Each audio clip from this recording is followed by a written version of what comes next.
क्या आपको लगता है कि दज्जाल मुस्तकबल में पैदा होगा؟ गलत। हकीकत ये है कि वो पैदा हो चुका है। वो जिंदा है और इस वक्त इसी जमीन पर किसी अनजान जजीरे में लोहे की भारी जंजीरों में जकड़ा हुआ अपनी रहाई का इंतजार कर रहा है। ये कोई कहानी नहीं, बल्कि वो खौफनाक सच है जो एक सहाबी रसूल हजरत तमीम दारी रजी अल्लाह अन्हा ने अपनी आंखों से देखा था। ये वाकया इस वक्त का है जब हजरत तमीम दारी अपने 30 साथियों के साथ समंदरी सफर पर निकले। अचानक तूफानी लहरों ने उन्हें घेर लिया और पूरे 30 दिन तक तूफान उनकी कश्ती को समंदर में इधर उधर पटकता रहा। आखिरकार सूरज ढलने के वक्त वो से एक अनजान और सुनसान जजीरे के किनारे जा लगे। जजीरे पर कदम रखते ही इनका सामना एक अजीब व गरीब जानवर से हुआ, जिसके जिस्म पर इतने घने और लंबे बाल थे कि ये पहचानना मुश्किल था कि इसका आगे का हिस्सा कौन सा है और पीछे का कौन सा। सहाबा ने डरकर पूछा, तो क्या बुला है? इस जानवर ने इंसानी जबान में जवाब दिया, मैं जसासा हूं। फिर उसने कहा, उस खंडर में जाओ, वहां एक शख्स तुम्हारी खबर लेने के लिए बेचैन है। वो लोग डरते हुए इस पुरानी इमारत में गए।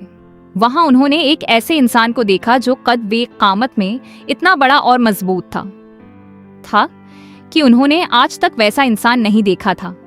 लेकिन वो आजाद नहीं था। इसके दोनों हाथ गर्दन से बंधे हुए थे और घुटनों से लेकर टुकनों तक लोहे की भारी जंजीरें थीं। हजरत तमीम दारी ने पूछा कि तो कौन है?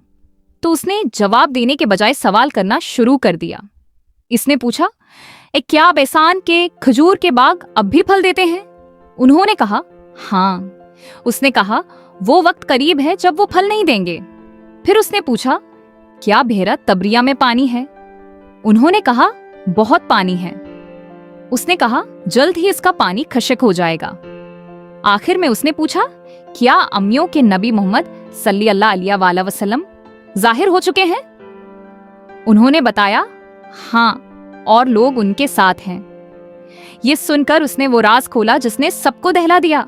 उसने कहा, मैं मसीह दज्जाल हूं, मुझे जल्द ही निकलने की इजाजत मिलने वाली है। इसने बताया कि जब वो निकलेगा तो पूरी जमीन पर घूमेगा, सिवाय मुक्का और मदीना के।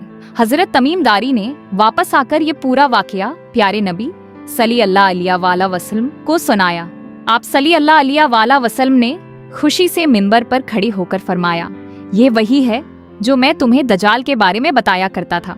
नबी करीम सल्लल्लाहु अलैहि वसल्लम ने फरमाया है कि जो शख्स सूरा कहफ की पहली 10 आयात याद कर ले, वो दज्जाल के फितने से महफूज रहेगा। अल्लाह हम सबकी हिफाजत फरमाए।